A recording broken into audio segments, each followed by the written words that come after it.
Hello friends, welcome to my channel study for you. So guys, जैसा कि आज जो आपका एसएससी सीएचएसएल का 24 मई का फर्स्ट शिफ्ट का एग्ज़ाम हो गया दोस्तों, जिसका जो है मैं आपको बिल्कुल 100% एक्यूरेट आंसर के साथ जो है इस वीडियो में बताऊंगा। तो देख लेते हैं कि किस प्रकार के जो है आज आपके 24 मई के फर्स्ट शिफ्ट के एग्ज़ाम में जो है प्रश्न पूछे गए हैं। उससे पहले एक बात और दोस्तों, कि जिन्होंने भी अगर चैनल को सब्सक्राइब नहीं किया है तो एसएससी सीएचएसएल से रिलेटेड पल पल की अपडेट के लिए जो है चैनल को सब्सक्राइब ज़रूर कर दीजिएगा। और बगल में ही आपको एक बेल आइकन यानी घंटे का निशान भी दिख रहा होगा, तो आप उसे भी जो है ज़रूर प्रेस कर दीजिएगा। तो चलिए वीडियो को स्टार्ट करते हैं। तो आज का जो आपका पहला क्वेश्चन आया था कि निम्नलिखित में से किसे फरवरी 2022 में जो है राष्ट्रीय शैक्षिक अनुसंधान और प्रशिक्षण परिषद यानी एनसीईआरटी, जिसका फुल फॉर्म क्या होता है तो राष्ट्रीय शैक्षिक अनुसंधान और प्रशिक्षण परिषद होता है, इसके निदेशक के रूप में जो है किसे नियुक्त किया गया है। तो देखिए, फरवरी 2022 में राष्ट्रीय शैक्षिक अनुसंधान और प्रशिक्षण परिषद यानी एनसीईआरटी के निदेशक के रूप में जो है ये दिनेश प्रसाद सकलानी को नियुक्त किया गया है। तो दिनेश प्रसाद सकलानी आपका यहाँ पे करेक्ट आंसर होगा।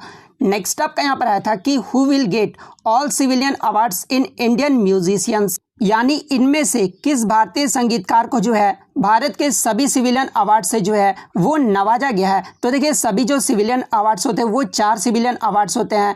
पहला जो होता है वो आपका भारत रत्न होता है, सेकंड आपका क्या होता है तो पद्म विभूषण होता है, थर्ड आपका क्या होता है तो पद्म भूषण होता है, फोर्थ आपका पद्म श्री होता है। ये जो आपके 4 होते हैं वो भारत के सिविलियन अवार्ड्स होते हैं। और ये इंडियन म्यूजिशियन ये जो है किसे नवाजा गया था तो ये उस्ताद बिस्मिल्लाह खान को जो है सभी सिविलियन अवार्ड से जो है नवाजा गया था। तो उस्ताद बिस्मिल्लाह खान आपका यहाँ पे करेक्ट आंसर होगा।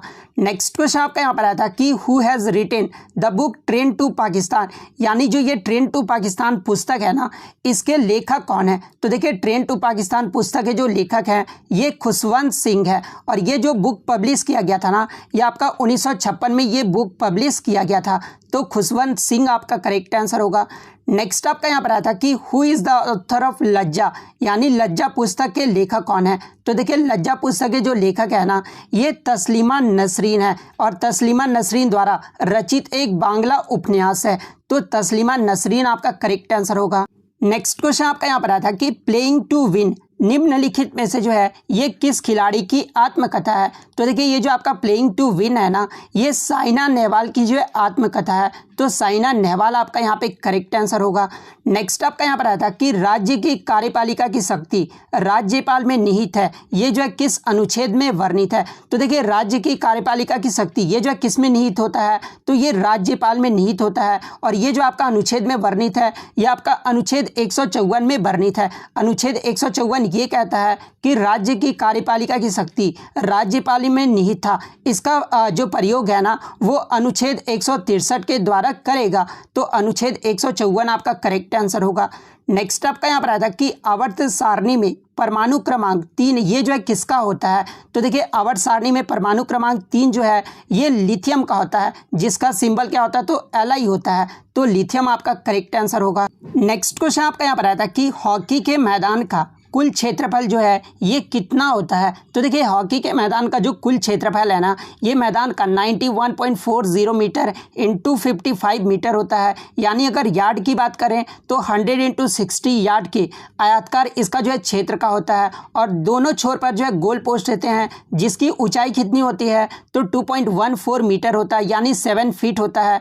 और 3.66 मीटर यानी 12 फुट जो है इसका चौड़ाई होता है। नेक्स्ट आपका यहाँ पर आया था कि रश्मि देसाई इनका जो जन्म है ये कहाँ पर हुआ था। तो देखिए, रश्मि देसाई का जो जन्म है ना ये मुंबई महाराष्ट्र में हुआ था। तो महाराष्ट्र आपका करेक्ट आंसर होगा। नेक्स्ट आपका यहाँ पर आया था कि इनमें से किस महासागर का क्षेत्रफल जो है सबसे बड़ा है। तो देखिए, सबसे बड़ा जो क्षेत्रफल होता है ना महासागर का ये प्रशांत महासागर है, जो कि दुनिया का सबसे बड़ा और सबसे गहरा महासागर है। तो प्रशांत महासागर आपका करेक्ट आंसर होगा।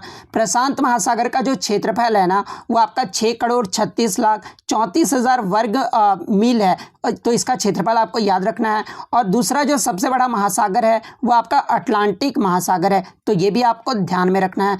नेक्स्ट आपका यहाँ पर आता है कि ट्रांसजेंडर नर्तकी नटराजन को जो है किस नृत्य के लिए पद्मश्री मिला था? तो देखिए नटराजन को जो है ये भरतनाट्यम के लिए पद्मश्री दिया गया था। और कब? तो 2019 में दिया गया था। तो भरतनाट्यम आपका करेक्ट आंसर होगा। नेक्स्ट आपका यहाँ पर आता है कि किसे जनवरी 2021 में एशियाई क्रिकेट परिषद यानी एसीसी का अध्यक्ष जो है ये चुना गया था? तो देखिए 2021 में एसीसी का जो अध्यक्ष है ना ये जय शाह को चुना गया था। और बात कर ले एसीसी यानी एशियाई क्रिकेट परिषद का मुख्यालय कहाँ पर है? तो ये आपका कोलंबो श्रीलंका में है।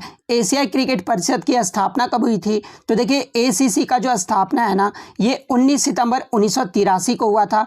और इसके जो है कितने सदस्य देश हैं? तो 25 सदस्य देश हैं। बात कर ले आईसीसी के बारे में, तो देखिए आईसीसी की जो स्थापना है ना ये 15 जून 1909 में हुआ था। और इसका जो हेडक्वार्टर है वो आपका दुबई यूनाइटेड अरब इमिरेट्स में है। और इसके वर्तमान में चेयरमैन कौन है? तो न्यूजीलैंड के ग्रेग बार्कले हैं। तो ये सारे फैक्ट आपको ध्यान में रखना है, क्योंकि यहाँ से एग्जाम में आपके प्रश्न पूछे गए हैं कि आईसीसी के जो वर्तमान में चेयरमैन ग्रेग बार्कले हैं ये किस देश के रहने वाले हैं। तो ये आपको ध्यान में रखना है कि ये न्यूजीलैंड देश के रहने वाले हैं।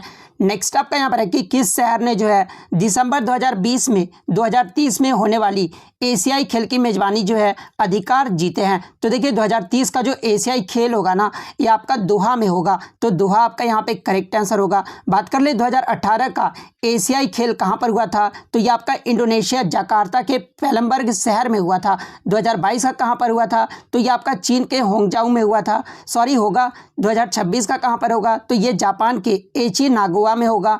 2030 का आपका कतर दोहा में होगा। और 2034 का जो है ये आपका सऊदी अरब रियाद में होगा। तो ये सारे फैक्ट आपको ध्यान में रखना है। नेक्स्ट आपका यहाँ पर है कि मे दम मेफी पूर्वजों की पूजा का एक उत्सव है, ये किस राज्य में मनाया जाता है? तो देखिए ये जो आपका मे दम मेफी ये जो उत्सव है ना इसे जो है पूर्वजों की पूजा का एक उत्सव है और इसे असम राज्य में मनाया जाता है। तो असम आपका यहाँ पे करेक्ट आंसर होगा। और ये जो आपका मे दम मेफी है ये आहोम लोगों द्वारा जो है हर साल 31 जनवरी को पूर्वजों के दिवंगत की याद में जो है ये आपका उत्सव मनाया जाता है। नेक्स्ट क्वेश्चन, भुवनेश्वर में स्थित भगवान शिव को समर्पित लिंगराज मंदिर ये जो है किस राजवंश के शासनकाल में जो है बनाया गया था? तो देखिए ये जो आपका लिंगराज मंदिर है ना ये आपका उड़ीसा के भुवनेश्वर में स्थित है। और ये किस भगवान को समर्पित है? तो ये भगवान शिव को समर्पित है। और ये इसके जो जो शासनकाल में बनाया गया था ये सोमवंशी राजवंश के शासनकाल में बनाया गया था। और किसने बनवाया था? तो ययाति केसरी ने जो है 11वीं शताब्दी में जो है इस लिंगराज मंदिर को बनवाया था। तो इनका नाम भी जो आपको ध्यान में रखना है। और ये किस वास्तुकला में इसका निर्माण किया गया था? तो कलिंगा वास्तुकला में जो है इसका निर्माण किया गया था। तो ये फैक्ट भी आपको ध्यान में रखना है। नेक्स्ट आपका कुछ इंग्लिश से प्रश्न मिले हैं जैसे कि रीनाउंस से जो आपके सिनोनिम पूछे गए थे, उसके अलावा इक्विवोकल के जो आपके सिनोनिम पूछे गए थे, बेनेवोलेंट के जो आपके सिनोनिम पूछे गए थे और जेनिथ का जो आपका सिनोनिम पूछा गया था। यानी आपके फर्स्ट शिफ्ट में जो है 4 जो है वो सिनोनिम पूछा गया था, एक जो आपका एंटोनिम पूछा गया था। तो इतने प्रश्न जो है आज मुझे बच्चों के द्वारा मिले हैं जो कि 100% रियल और ऑथेंटिक है।